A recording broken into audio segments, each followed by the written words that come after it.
इस वीडियो में आज हम करेंगे क्लास 11th पॉलिटिकल साइंस का चैप्टर 5 विधायी का। आज हम इस चैप्टर के देखेंगे मोस्ट इंपोर्टेंट क्वेश्चंस जो आपका टर्म 2 के लिए बहुत यूजफुल रहने वाले हैं। अगर आपने इस चैप्टर का एक्सप्लेनेशन वीडियो नहीं देखा है तो आप उसकी लिंक आपको डिस्क्रिप्शन में मिल जाएगी, जाके देख लेना। हमने इस चैप्टर को टोटल 4 पार्ट में कवर कराया है और बहुत अच्छे से कवर कराया है। अगर वो नहीं देखा तो लिंक आपको कहाँ मिलेगी, उसकी डिस्क्रिप्शन में मिल जाएगी। तो बने रहिए हमारी वीडियो के एंड तक। अगर चैनल पर पहले बार तो चैनल को सब्सक्राइब कर लीजिए और बेल आइकन को प्रेस करके रख लीजिए, जिससे आपको ऐसी यूजफुल वीडियो मिलती रहे। तो स्टार्ट करते हैं आज की वीडियो। पहले हम देखेंगे 1 नंबर वाले क्वेश्चन जो 1 मार्क्स में आपसे पूछे जाते हैं, फिर देखेंगे 2 मार्क्स वाले क्वेश्चन, फिर देखेंगे 3 मार्क्स वाले क्वेश्चन, फिर देखेंगे 5 मार्क्स वाले क्वेश्चन। तो वीडियो थोड़ी लंबी भी हो सकती है क्योंकि हम इसमें क्या वेटेज वाइज की आपको क्वेश्चन हमने बांट रखे हैं। पहले हम 1 मार्क्स वाले देख रहे हैं, फिर देखेंगे 2 मार्क्स वाले, फिर 3 और फिर 5 वाले। तो स्टार्ट करते हैं 1 मार्क्स वाले क्वेश्चनों से। तो आपका पहला क्वेश्चन है, संघ की विधायिका और राज्य की विधायिका को क्या कहते हैं? जो संघ की विधायिका होती है उसको हम संसद कहते हैं, यानी संघ माने देश की विधायिका को हम क्या कहते हैं? संसद कहते हैं। और जो राज्यों की विधायिका होती है उसे हम विधानमंडल कहते हैं। और दूसरा क्वेश्चन है हमारा, संसद किन 2 सदनों से मिलकर बनी है? हमारी संसद है और जो हमारे भारत है उसकी जो संसद है 2 सदनों से मिलकर बनी है। कौन कौन से? राज्यसभा और लोकसभा। और जो हमारी राज्यसभा होती है इसको उच्च सदन भी कहते हैं, और जो हमारी लोकसभा होती है इसको निम्न सदन भी कहते हैं। अगला है, लोकसभा के सदस्यों का चुनाव किनके द्वारा होता है? यहाँ लोकसभा की पूछी गई है, राज्यसभा की नहीं पूछी गई है। जो लोकसभा के सदस्य का जो चुनाव होता है वो जनता द्वारा होता है और प्रत्यक्ष निर्वाचन द्वारा होता है, यानी इनको जनता चुनती है। अगला क्वेश्चन है क्या है हमारा, सरकार के 3 अंग कौन कौन से हैं? आपको तो पता ही है कौन सा। पहला जो है विधायिका जो कानून का निर्माण करता है, दूसरा कार्यपालिका जो कानून को लागू करता है, और तीसरा न्यायपालिका जो कानूनों की समीक्षा करता है, जांच पड़ताल करता है। अगला क्वेश्चन क्या है कि विधायिका का एक कार्य लिखिए। इसका आंसर क्या होगा? कानून का निर्माण करना। अगला क्वेश्चन है, संविधान के किस अनुच्छेद के तहत भारतीय संसद में राष्ट्रपति को भी सम्मिलित किया जाता है? यानी ऐसा किस अनुच्छेद के तहत भारतीय संसद में 2 सदनों के बाद राष्ट्रपति को भी सम्मिलित किया जाता है? तो वो कौन सा अनुच्छेद है? अनुच्छेद 76। आगे देखते हैं अगला क्वेश्चन क्या है हमारा 7वां, भारतीय संसद में दोनों सदनों में अधिकतम सदस्य संख्या कितनी हो सकती है? तो जो लोकसभा है उसमें जो अधिकतम सदस्य संख्या हो सकती है वो 552 है, और जो राज्यसभा है उसमें 250 है। और एट प्रेजेंट टाइम में लोकसभा में कितने सदस्य हैं? 545। और जो हमारी राज्यसभा है इसमें कितने हैं? 245। अगला क्वेश्चन है, अमेरिका का द्वितीय सदन डैश में प्रत्येक राज्य को समान प्रतिनिधित्व दिया गया है। तो कौन सा सदन है वो? सीनेट। जो सीनेट सदन का नाम क्या है हमारा? सीनेट है, जिसमें क्या है प्रत्येक राज्य को समान प्रतिनिधित्व दिया गया है सीटों के मामलों में। पर भारत में ऐसा नहीं है। भारत में उस देश के क्षेत्रफल के हिसाब से दिया गया है, यानी जो जनसंख्या के हिसाब से देगी उस देश में, उस राज्य में जनसंख्या कितनी है, और उस हिसाब से क्या भारत में सीटों का विभाजन किया गया है।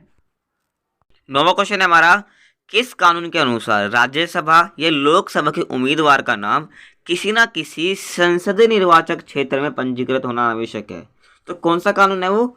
1951 का जन प्रतिनिधि कानून के अनुसार क्या होना चाहिए? जो राज्यसभा लोकसभा का जो उम्मीदवार है उसका जो नाम है वो संसदीय निर्वाचक क्षेत्र में पंजीकृत होना आवश्यक है। अगला क्वेश्चन है, कोई विधेयक वित्त विधेयक है या नहीं, इसका निर्णय करने का अधिकार किसके पास है? तो इसका आंसर क्या होगा? लोकसभा अध्यक्ष। आप मुझे कमेंट करके बताओगे जो वर्तमान में लोकसभा के अध्यक्ष कौन है, यानी जो लोकसभा है उसके स्पीकर कौन है, जो किसका निर्धारण करते हैं कि कोई विधेयक वित्त विधेयक है या क्या साधारण विधेयक है। तो यहाँ तक क्लियर। अगला जो क्वेश्चन है वो 11वां है हमारा, भारत में मंत्री परिषद किस सदन के प्रति उत्तरदायी होती है? यानी जो मंत्री परिषद है वो कौन से सदन के प्रति जवाबदेही होती है? तो इसका आंसर क्या होगा? लोकसभा। जो लोकसभा के प्रति क्या होती है? हमारी मंत्री परिषद होती है, वो जवाबदेही होती है। अगला क्वेश्चन है 12वां, राज्यसभा में 12 सदस्यों को मनोनीत कौन करता है? जो हमारे राज्यसभा में 12 सदस्य मनोनीत होते हैं, तो इनको कौन मनोनीत करते हैं? कौन चुनता है? राष्ट्रपति चुनता है। वो भी कहाँ से? साहित्य, कला और जो अलग अलग फील्ड से निकले होते हैं वहाँ से चुनता है इन 12 सदस्यों को राज्यसभा के। तो यहाँ तक क्लियर। तो ये थे हमारे 12 क्वेश्चन जो 1 मार्क्स के थे। अब हम देखेंगे 2 मार्क्स वाले क्वेश्चन। तो स्टार्ट करते 2 मार्क्स वाले क्वेश्चन। तो देखते हैं इसको। जो हमारा फर्स्ट क्वेश्चन है, राज्यसभा की संरचना कैसी है, स्पष्ट करें, यानी जो राज्यसभा का स्ट्रक्चर कैसा है भारत में, आपको वो बताना है। तो देखते हैं इसका आंसर क्या होगा। जो राज्यसभा की जो अधिकतम सदस्य संख्या कितनी है, 250 का बता भी चुका हूँ। जो राज्यसभा है तो उसमें टोटल सदस्य कितने हो सकते हैं, 250 हो सकते हैं, लेकिन वर्तमान में कितने हैं, 245 है। उसमें से भी जो 12 हैं वो सदस्य कौन मनोनीत करता है, हमारा राष्ट्रपति करता है, जो कहाँ से होते हैं, साहित्य, विज्ञान, कला, समाज सेवा, खेल आदि के क्षेत्र से लिए जाते हैं। मैं आपको बता दूं जो अलग अलग फील्ड से होते हैं, जो विज्ञान हो गया, कला, समाज सेवा और खेल आदि के क्षेत्र से क्या होते हैं, ये 12 सदस्य मनोनीत होते हैं। ये 2 मार्क्स का क्वेश्चन है, आप इसमें यही लिख के आ जाओगे ताकि पूरे 2 मार्क्स मिल जाएंगे। तो ठीक है, अगर आप इस चैप्टर को अच्छे से समझना चाहते हो तो हमने 4 पार्ट में कवर कराया है, तो उसकी लिंक आपको डिस्क्रिप्शन में मिल जाएगी, जाकर जरूर देख लेना, जिससे क्या सारे डाउट क्लियर हो जाएंगे विधायिका के बारे में। अगला क्वेश्चन है सेकंड हमारा, द्विसदनात्मक विधायिका के लाभ लिखिए। आपको पता है कि हमारे भारत है उसने द्विसदनात्मक विधायिका को अपना रखा है, और वहीं हम राज्य की बात करें तो वहाँ टोटल सिर्फ 6 राज्य हैं जहाँ पर द्विसदनात्मक विधायिका है। देश में तो द्विसदनात्मक है, राज्यसभा और लोकसभा, पर जो राज्य की भी जो अलग संसद होती है जिसको हम विधानमंडल कहते हैं, मैंने अभी आपको बताया था 1 मार्क्स में, तो ऐसे सिर्फ 6 राज्य हैं जहाँ पर द्विसदनात्मक विधायिका है। और वो कौन कौन से हैं वो आप मुझे आंसर कमेंट में आपको बताओगे, मैंने आपको विधायिका वाले चैप्टर में बताया था, ठीक है। इसका आंसर क्या होगा कि समाज के सभी वर्गों को और देश के सभी क्षेत्रों को समान प्रतिनिधित्व मिल जाता है। यानी 2 सदन होने से क्या होता है कि हमारे समाज के जितने भी वर्ग हैं और जो देश में जितने भी क्षेत्र हैं सबको समान प्रतिनिधित्व मिल जाता है, ठीक। और संसद के प्रत्येक निर्णय पर क्या होता है, पुनर्विचार हो जाता है। यानी द्विसदनात्मक विधायिका होने से क्या क्या लाभ है कि संसद के प्रत्येक निर्णय, चाहे विधेयक कह लो चाहे निर्णय कह लो, दोनों पर क्या पुनर्विचार हो जाता है। मान लो कोई विधेयक या कोई निर्णय लोकसभा ने लिया, फिर उसी विधेयक या निर्णय पे क्या जाता है, वही उसी पे कौन, हमारी राज्यसभा विचार विमर्श करती है। तो ऐसे क्या प्रत्येक निर्णय और प्रत्येक विधेयक पर क्या पुनर्विचार हो जाता है। तो ऐसे में क्या संसद द्वारा किसी विधेयक के निर्णय में कोई कमी रह जाए ऐसा हो नहीं सकता, क्योंकि हर विधेयक के निर्णय पर 2 बार विचार होते हैं। तो ये था हमारे द्विसदनात्मक विधायिका के लाभ। तो यहाँ तक क्लियर। अब अगला देखते हैं क्वेश्चन नंबर 3 क्या है हमारा। जो तीसरा क्वेश्चन है हमारा वो है कि वित्त विधेयक और गैर वित्त विधेयक में अंतर स्पष्ट करना है। ये मैंने आपको वीडियो में बताया था कि वित्त विधेयक क्या होता है और गैर वित्त विधेयक क्या होता है। इसमें आपको क्या अंतर स्पष्ट करना है। 2 मार्क्स का क्वेश्चन है तो आप एक एक भी लिख सकते हो, एक एक लिखना है बस। गैर वित्त विधेयक होता है वो क्या होता है कि संविधान में संशोधन के लिए या सामान्य विधेयकों को हम क्या कहते हैं, गैर वित्त विधेयक होते हैं। यानी जिसमें धन से संबंधित कोई भी बात नहीं होती, और वो कौन सा विधेयक हो सकता है, वो शायद संविधान में संशोधन करने के लिए लाया गया हो या कोई सामान्य विधेयक हो। तो ऐसे विधेयक को हम क्या कहेंगे, गैर वित्त विधेयक कहेंगे। और इसके अपोजिट वहीं जो वित्त विधेयक होता है वो धन से संबंधित होता है। मान लो कि कोई हमारा भारत देश है, उसमें कोई नया कर लाना है या किसी कर में बढ़ोतरी करनी है। मान लो कोई पहले कर किसी चीज़ पर 5% लिया जा रहा था, अब उसको बढ़ाकर 6% करना, तो इस प्रकार का विधेयक कौन सा विधेयक कहलाएगा, वो वित्त विधेयक कहलाएगा, ठीक है। और एक आपकी जानकारी के बता दो, जो वित्त विधेयक है सिर्फ केवल वो लोकसभा में ही लाया जाता है, और जो राज्यसभा होती है वो उस पर सिर्फ पुनर्विचार के लिए बोल सकती है। उसके लिए उसके पास कितना सिर्फ 14 दिन का टाइम होता है। अगर वो उसको वापिस भेज देते तो ठीक है, अगर वरना वो 14 दिन के बाद क्या होता है कि वो खुद ही पारित मान लिया जाता है राज्यसभा की तरफ से। तो यहाँ तक क्लियर। ये मैंने आपको एक्स्ट्रा बता दिया, और गैर वित्त विधेयक और वित्त विधेयक में अंतर मैंने आपको बता दिया। अब अगला क्वेश्चन देखते हैं। चौथा क्वेश्चन क्या है हमारा। जो चौथा क्वेश्चन क्या है हमारा, राज्यसभा की 2 विशेष शक्तियों का उल्लेख करना है।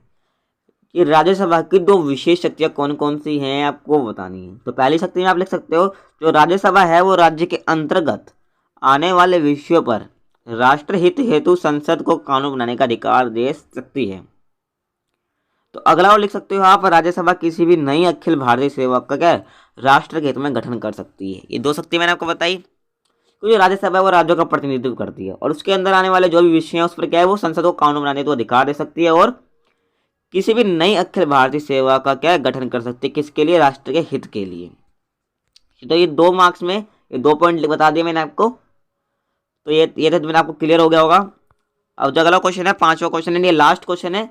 हम जो भी 2 मार्क्स वाले उसके 5 क्वेश्चन देखेंगे, 3 मार्क्स वाले के 5 क्वेश्चन देखेंगे, और जो 5 मार्क्स के उसके हम 5 क्वेश्चन देखेंगे इंपॉर्टेंट, ठीक है। अगला क्वेश्चन जो है हमारा 5वां क्वेश्चन क्या कह रहा है कि दल बदल से आप क्या समझते हैं। इसके बारे में आपको चैप्टर में बताया था कि दल बदल क्या होता है। समझते हैं इसको और देखते हैं इसका आंसर। यदि कोई सदस्य अपने दल के नेतृत्व के आदेश के बावजूद सदन में उपस्थित ना हो और दल के निर्देश के विपरीत सदन में मतदान करें या अपनी इच्छा से दल की सदस्य से क्या त्याग पत्र दे दे, तो ऐसे में क्या कहेंगे हम, दल बदल कहेंगे। मैंने क्या बताया कि कोई सदस्य अपने दल के नेतृत्व में आदेश दिया है दल ने, फिर भी वो सदस्य अपने के सदन में उपस्थित नहीं है और विपरीत दल में क्या अपना मतदान दे रहा है और अपनी इच्छा से क्या वो त्याग पत्र दे दे, तो ऐसे में हम उसको क्या कहेंगे, दल बदल कहेंगे। ठीक है, तो इसका समझ गए आंसर। अब अगला देखते हैं। तो अभी देखते हैं हम 3 मार्क्स वाले क्वेश्चन। हमने पहले 1 मार्क वाले 2 मार्क्स वाले क्वेश्चन देख लिए, अब हम देखेंगे 3 मार्क्स वाले। तो स्टार्ट करते हैं 3 मार्क्स वाले क्वेश्चन को। जो 3 मार्क्स वाले क्वेश्चन के लिए पहला क्वेश्चन होने वाला है हमारा, लोकसभा का सदस्य बनने के लिए क्या योग्यता होनी चाहिए, यानी अगर आप लोकसभा का मेंबर बनना चाहते हो तो आपके पास ऐसी कौन सी एबिलिटी होनी चाहिए। तो देखते हैं इसका आंसर। तो पहला आप क्या लिख सकते हो, भारत का नागरिक होना चाहिए, यानी भारत का वो नागरिक होना चाहिए। और दूसरा क्या है, जो उसकी आयु वो कम से कम 25 वर्ष होनी चाहिए, यानी 25 वर्ष से उसकी आयु कम नहीं होनी चाहिए और 25 वर्ष से ज़्यादा होगी तो चल जाएगी, जिससे क्या वो लोकसभा का सदस्य बन सकें। और दूसरा क्या, पागल व दिवालिया ना हो और किसी भी लाभ के पद पर क्या है, कार्यरत नहीं, किसी भी सरकारी के पद पर ना हो, सरकारी कर्मचारी ना हो। तो यहाँ तक क्लियर। मैंने आपको 4 बताए कौन कौन से, कि भारत का नागरिक होना चाहिए, और दूसरा उसकी आयु 25 वर्ष होनी चाहिए, और पागल व दिवालिया ना हो और किसी भी लाभ के पद पर कार्यरत ना हो। तो ठीक है, मैंने आपको 4 पॉइंट बताए जो लोकसभा का सदस्य बनने के लिए हमें आवश्यक होते हैं। अब अगला देखते हैं। जो हमारा सेकंड क्वेश्चन है, वित्तीय समितियों का नाम लिखे तो उनके कार्य लिखिए, यानी जैसे कौन कौन सी जो हमारी वित्तीय समितियां होती है उनके हमें कार्य लिखने हैं। पहली हमारी लोक लेखा समिति, जिसका कार्य क्या होता है, भारत की सरकार, जो हमारी भारत सरकार है उसके विभिन्न विभागों का खर्च नियमानुसार हुआ है या नहीं, यानी जो हमारे भारत में जितने भी विभाग हैं उनको पैसा दिया जाता है जो जिस तरह भी वो मांगते हैं, यानी उन्होंने जिस काम के लिए पैसा मांगा है, जिस पैसे का वो व्यय नियमानुसार कर रहे हैं या नहीं, या किसी गलत काम में खर्च कर रहे हैं या अपने पास रख रहे हैं। तो ये कौन देख रेख करता है, ये हमारी लोक लेखा समिति करती है। अगला है हमारी प्राक्कलन समिति। ये हमारी 3 समिति है, लोक लेखा समिति, प्राक्कलन समिति और लोक उपक्रम, हमारी तीनों वित्तीय समितियां हैं। ठीक है, तो हमको कौन सी देखनी है, प्राक्कलन समिति देखनी है। तो इसका जो कार्य होता है, खर्च में किफ़ायत किस तरह की जा सकती है, यानी जो खर्च मांगा जा रहा है किसी विभाग के द्वारा उसमें कमी किस प्रकार से की जा सकती है, यानी किफ़ायत किस तरह से की जा सकती है। ये किसका कार्य होता है, प्राक्कलन समिति का होता है। अगली जो हमारी समिति है, लोक उपक्रम समिति, इसका कार्य क्या होता है, सरकारी उद्योगों की रिपोर्ट की जांच करनी होती है कि उद्योग या व्यवसाय क्या कुशलतापूर्वक चलाए जा रहे हैं या नहीं। ये कौन देखता है, हमारी लोक उपक्रम समिति देखती है। अब अगला क्वेश्चन देखते हैं। जो हमारा थर्ड क्वेश्चन क्या है कि राज्यसभा को स्थायी सदन क्यों कहते हैं। आपको पता है जो हमारी राज्यसभा होती है वो एक स्थायी सदन है, पर क्यों कहते हैं उसको स्थायी सदन, इसका आंसर आपको बताना है। तो देखते हैं इसका आंसर और समझते हैं। राज्यसभा के सदस्य को जो कार्यकाल होता है वो 6 वर्ष का होता है। तो आप भी जानते हो हमारे लोकसभा के सदस्य होते हैं उनका जो कार्यकाल है वो 5 वर्ष का होता है, और वहीं जो राज्यसभा के सदस्य होते हैं वो 6 वर्ष का उनका कार्यकाल होता है। और जो प्रत्येक 2 वर्ष में क्या होता है, जो राज्यसभा के 1 सदस्य हैं अपना कार्यकाल पूरा कर लेते हैं, यानी 233 जो बंदे होते हैं, क्योंकि भारत राष्ट्रपति द्वारा मनोनीत होते हैं, उनमें से क्या होता है कि 1 सदस्य क्या वो अपना कार्यकाल पूरा कर लेते हैं। ठीक है, और तीसरा क्या है, सभी सदस्य अपना कार्य एक साथ पूरा नहीं करते, मैंने बता दिया आपको। और अतः इसी तरह क्या होता है, राज्यसभा कभी पूरी तरह भंग नहीं होती और इसलिए हम इसे क्या स्थायी सदन कहते हैं। ये कभी भंग नहीं होते क्योंकि हमारे के जो 1 सदस्य होते हैं अपना एक कार्यकाल पूरा कर लेते हैं, कम हर 2 वर्ष में। फिर क्या होता है, हर 2 वर्ष नए चुनाव होते हैं, फिर 1 सदस्य नए आ जाते हैं राज्यसभा में। तो इस तरह कभी भी पूरी तरह लोकसभा राज्यसभा भंग नहीं होती है, जैसे कि लोकसभा हर 5 साल में भंग हो जाती है। यहाँ तक क्लियर। इसलिए जो हमारा राज्यसभा है इसको हम स्थायी सदन कहते हैं। अगला क्वेश्चन है हमारा चौथा क्वेश्चन क्या कह रहा है, लोकसभा किस प्रकार भारत की लोकतांत्रिक प्रक्रिया का प्रतिबिंब है, तर्क देना है। यानी जो लोकसभा है जो लोकतांत्रिक प्रक्रिया के लिए प्रतिबिंब है, यानी उत्तरदायी है।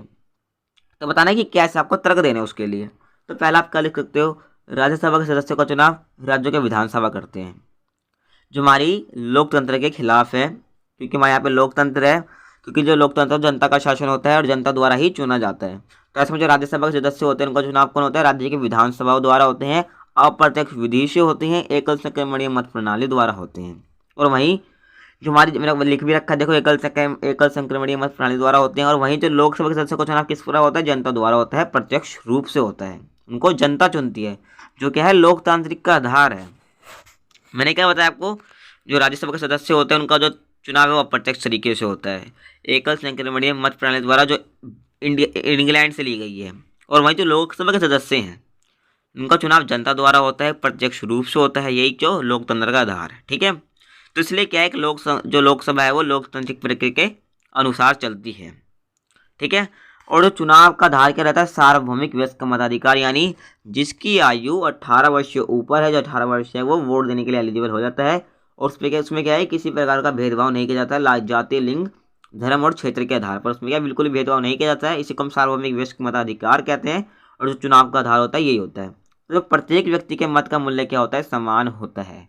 इसलिए जो हमारी लोकसभा है वो हमारी जो लोकतांत्रिक प्रक्रिया का प्रतिबिंब होती है हमारी लोकसभा। ठीक है, तो मैं आपको 3 पॉइंट बताए और आपको एक्सप्लेन भी कर रहा हूँ सारे क्वेश्चन। अगर कोई डाउट जब भी आता है तो आप मेरे से कमेंट में बेझिझक होकर पूछ सकते हो। ठीक है, तो अगला क्वेश्चन क्या हमारा 5वां है, संसद स्वयं को किस प्रकार से नियंत्रित करती है। जो संसद है वो कार्यपालिका पर नियंत्रण रखती है, पर वो स्वयं पर किस प्रकार से नियंत्रण रखती है, आपको ये जानना है।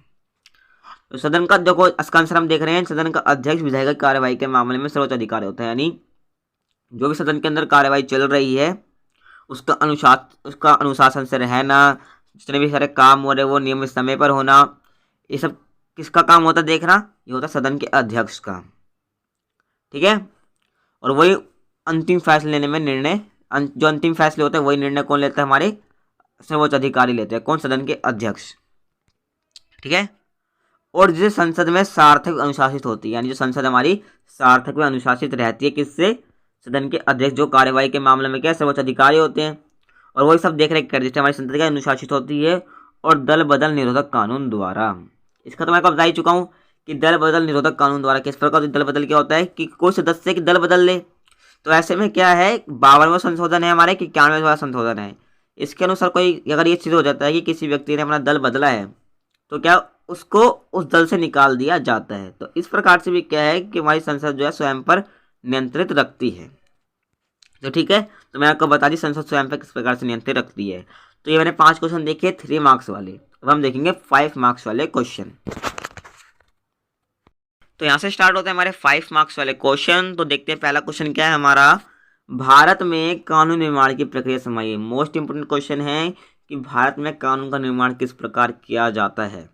ठीक है, तो समझते हैं इसको कि भारत में कानून निर्माण की प्रक्रिया किस प्रकार से है, कि किस प्रकार से कोई विधेयक कानून बनता है। तो समझते हैं इसको। टोटल मैंने इसको 5 चरण में बांटा है, इसको आप 6 पॉइंट में भी लिख सकते हैं, पर मैंने इसको 5 पॉइंट में लिखा है। देखो पहला चरण होता है जब आपका पहली बार में क्या होता है, देखो अगर वो कोई साधारण विधेयक है तो वो किसी भी सदन में लाया जा सकता है। ठीक है, या राज्यसभा में लिया हो या लोकसभा में वो पेश किया जा सकता है। अगर वो धन विधेयक है तो केवल वो लोकसभा में पेश किया जा सकता है। ठीक है, अब पहला चरण आपका ये होना चाहिए। और देखो पेश होने के बाद क्या होता है, उस विधेयक पर सदन में सामान्य चर्चा होती है। देखो कि सदन में पेश हो गया, फिर क्या होगा, उस पर सामान्य से चर्चा होगी उस सदन में।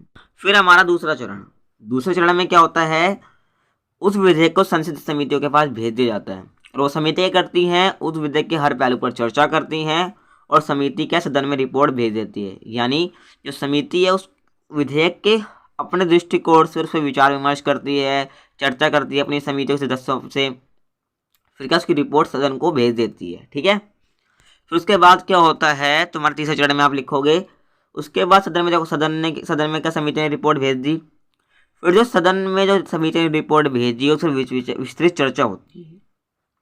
यानी देखो समिति ने रिपोर्ट भेज दी सदन को, फिर उस पर होती है विस्तृत चर्चा, यानी बहुत बहसबाद होता है, बहस होती है, विचार विमर्श होते हैं, मतदान होता है इस विधेयक को लेकर।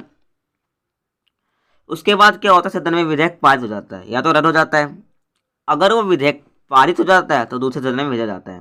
देखो मैंने आपको क्या बताया है कि समिति जो है रिपोर्ट भेज देती है सदन में, फिर उसको विस्तृत चर्चा होती है, उसमें मतदान होते हैं, फिर वो क्या होता है, वो तो देखो वो तो सदन में या तो पारित होता है या तो रद्द हो जाता है। अगर वो पारित हो जाता है फिर क्या उसको दूसरे सदन में भेजा जाता है। मान लो कि हमारा लोकसभा में पारित पेश किया गया था, फिर वो क्या दूसरे सदन में राज्यसभा में भेजा जाता है। ठीक है। फिर हमारे चौथे चरण में आप क्या लिख सकते हो कि दूसरे सदन में भी समान प्रक्रिया होती है। यानी जो भी हमने देखा तीन चरणों में कि जो हमारे पहले सदन में होता है, वही सेम प्रोसेस जो है हमारे दूसरे सदन में भी होएगी। विधेयक पर चर्चा, मतदान आदि होता है। फिर दूसरा सदन इसे पारित करता है या तो इसे रद्द कर देता है, सिंपल सा है। और सदन के रद्द करने पर दोनों सदनों की क्या संयुक्त बैठक बुलाई जाती है। ठीक है। यानी अगर सदन दूसरे सदन ने उस विधेयक को रद्द कर दिया, यानी पारित नहीं किया, फिर क्या होता है, उन दोनों सदनों की संयुक्त बैठक बुलाई जाती है संसद में। ठीक है। अगर वो धन विधेयक है तो संयुक्त बैठक नहीं बुलाई जाती है, वो तो ऐसे ही क्या पारित हो जाता है 14 दिन के बाद, अगर वो राज्यसभा उस पर क्या अपने उस पर कुछ भी नहीं कहती है तब। और जो हमारा संविधान से रिलेटेड तो कोई विधेयक होता है, तो ऐसे में क्या है कि हमारी संयुक्त बैठक के प्रावधान नहीं है। फिर हमारा क्या जो सामान्य विधेयक होते हैं उसी में हमारी क्या संयुक्त बैठक का प्रावधान है हमारे संविधान में। ठीक है। और सदन में क्या देखो सदन के विधेयक में को पारित करने पर राष्ट्रपति को उनकी स्वीकृति के लिए भेजा जाता है। यानी देखो अगर संयुक्त बैठक हो गई, अगर रद्द होने पर क्या तो संयुक्त बैठक होती है। अगर सदन में विधेयक और जो सदन है उसने विधेयक को पारित कर लिया, तो ऐसे में क्या होता है, राष्ट्रपति को भेजा जाता है उसकी स्वीकृति लेने के लिए। फिर आता हमारा लास्ट एंड अंतिम चरण, पांचवा। उसके बाद राष्ट्रपति उस विधेयक पर अपनी स्वीकृति देते हैं या उसे पुनर्विचार के लिए भेज देते हैं। ठीक है। या तो उस पर स्वीकृति है तो सिग्नेचर वगैरह कर देंगे, या तो उसे पुनर्विचार के लिए वापस सदन को भेज देंगे। और अगर राष्ट्रपति उस विधेयक को स्वीकार कर उस पर अपने हस्ताक्षर कर देते हैं, तो क्या है, वही विधेयक क्या बन जाता है, हमारा कानून बन जाता है। तो मैंने आपको बहुत अच्छे से 5 चरण में एक्सप्लेन कर दी कानून किस प्रकार बनता है, किस प्रकार कोई विधेयक कानून का निर्माण करता है। तो ठीक है, मैं आपको 5 चरण बताया और 5 चरण में लिख के आना, ज़्यादा बड़ा मत करना और 5 चरण अच्छे से लिखना है जैसे मैंने आपको बताया। अगर इन क्वेश्चन की आपको PDF चाहिए तो मैं आपको क्या हमारे व्हाट्सएप ग्रुप बन रखा है, मैं आपको वहाँ पे दे दूंगा लिंक, उसकी डिस्क्रिप्शन में मिल जाएगी, आप जाके वहाँ से मैसेज कर देना, मैं आपको इसकी PDF दे दूंगा। ठीक है। हमारा अगला क्वेश्चन है सेकंड, संसदीय नियंत्रण के वो कौन से कारक हैं जो कार्यपालिका को अपने नियंत्रण में रखते हैं। यानी संसद के पास ऐसे कौन से साधन है जिससे क्या वो कार्यपालिका पर अपना नियंत्रण जमा पाती है। तो मैंने इसके से पॉइंट लिखे हैं, इसका एक्सप्लेनेशन अगर आप चाहते हो तो इसको आप वीडियो में देख सकते हो, उसका लिंक मैं आपको आई बटन पे भी दे दूंगा। क्योंकि क्या अगर उसमें आपको एक्सप्लेन करूंगा तो क्या बहुत वीडियो ज़्यादा ही लंबी हो जाएगी, तो इसका एक्सप्लेनेशन आप वीडियो में जाकर देख सकते हो। मैंने यहाँ पर पॉइंट लिख दिए हैं कि किस प्रकार से वो जो संसद है वो कार्यपालिका पर नियंत्रण रखती है। ठीक है। तो पहला पॉइंट आप लिख सकते हो बहस और वाद विवाद, कि बहस और वाद विवाद के जरिए, और उसके अंतर्गत क्या आता है, हमारा प्रश्नकाल भी आता है और शून्यकाल भी आता है। इसके ऊपर मैं आपको मोटा मोटा बताता हूँ बहस और वाद विवाद क्या होता है। आपको पता है कि जो हमारी कार्यपालिका होती है वो कानून को बनाने में मदद करती है और कानून को लागू भी करती है। जो हमारी कार्यपालिका होती है कानून को लेकर, उस विधेयक को लेकर जो उन्होंने नीतियाँ बनाई होती है, उस पर क्या है, हमारी संसद को बहस और वाद विवाद करने का मौका मिल जाता है। हमारा जो प्रश्नकाल होता है उसके अंदर क्या होता है, हमारे संसद का पहला घंटा होता है, उसमें वो प्रश्नकाल ही होता है। जो हमारे मंत्री होते हैं, मंत्रियों से सवाल जवाब किए जाते हैं संसद के सदस्यों से। और जो शून्यकाल होता है उसमें क्या होता है कि किसी भी अहम मुद्दे पर उनसे सवाल पूछ लिया जाता है, पर जो हमारे मंत्री होते हैं और जो कार्यपालिका होती है वो इसके प्रति जवाबदेही नहीं होती, वो बाध्य नहीं है कि वो इसका जवाब दे ही दे। ठीक है। अगला है वित्तीय नियंत्रण, और तीसरा आप लिख सकते हो कानून की स्वीकृति या तो अस्वीकृति करके। आपको पता है जो हमारी कानून की स्वीकृति, कानून जो है जब भी बनेगा जब वो संसद उसको स्वीकृति देगी। ठीक है। और चौथा है अविश्वास प्रस्ताव। ये 4 पॉइंट है, अगर आप इसको एक्सप्लेन करोगे, इनका वर्णन करोगे तो बहुत लंबा क्वेश्चन बनेगा, तो इसलिए मैंने इसको 5 मार्क्स में डाला है। तो आप इसका अच्छा अब क्या, अगर आपके एग्जाम में आता है तो आप इसका वर्णन अच्छे से करके आना। मैंने आपको 4 पॉइंट बता दिए कि कौन कौन से कारक होते हैं जिससे कार्यपालिका पर नियंत्रण रखा जाता है। ठीक है। तो ये 4 पॉइंट आप लिख के आ सकते हो और इनका वर्णन करके आ जाना। अब जो अगला क्वेश्चन है, संसद के कार्यों का वर्णन करें। मैंने क्वेश्चन आपका ऐसे ही आएगा कि संसद के कार्यों का उल्लेख करे, वर्णन करे, तो आएगा। या उसके 8 कार्य होते हैं, कार्य तो और भी बहुत होते हैं, मैंने 8 लिखे हैं।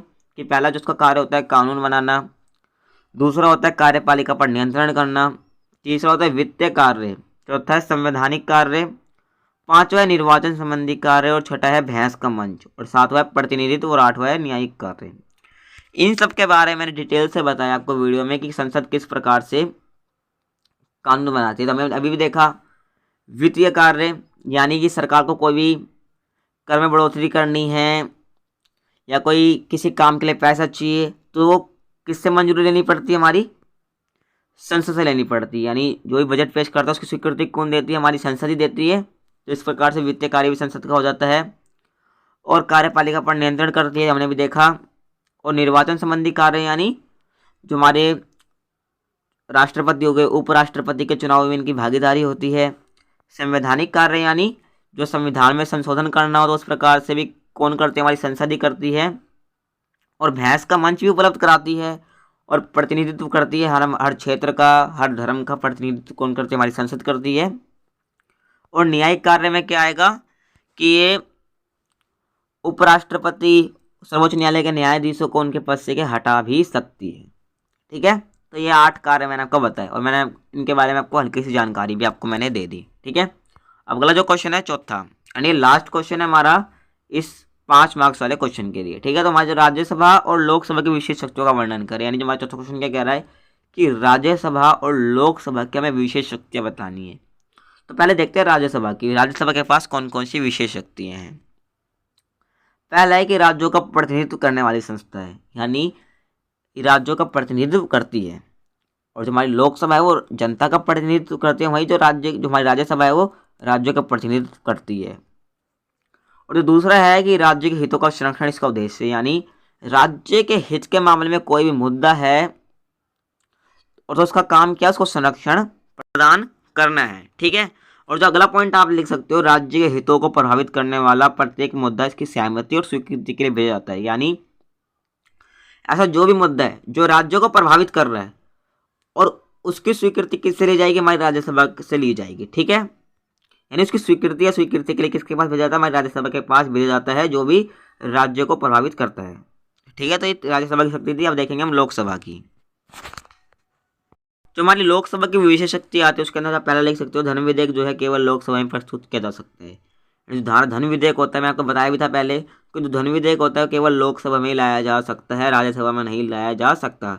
जो हमारी राज्यसभा होती है वो केवल इसमें पुनर्विचार के लिए ही भेज सकती है और यही से संशोधित या स्वीकृत करती है। यानी लोकसभा के पास ये अधिकार है कि वो धन विधेयक को स्वीकृत करे या स्वीकृत करे या उसमें संशोधन करे। ठीक है, और तीसरा क्या है, जो हमारी मंत्री परिषद होती है केवल लोकसभा के प्रति उत्तरदायी होती है, राज्यसभा के लिए नहीं। यानी जो हमारी मंत्री परिषद है वो लोकसभा के प्रति जवाबदेही होती है, हमारी जो राज्यसभा है उसके प्रति कोई जवाबदेही नहीं होती है। तो ये था हमारे 5 मार्क्स वाले 4 क्वेश्चन।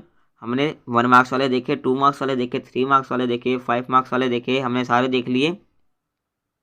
अगर आप इनको देख लेते हो तो आपका इस चैप्टर से अगर कोई भी क्वेश्चन एग्जाम में आता है तो आप ऐसा कोई भी क्वेश्चन ना जो आपको एग्जाम में देखने को ना मिले। तो ये वीडियो बस यहीं तक थी।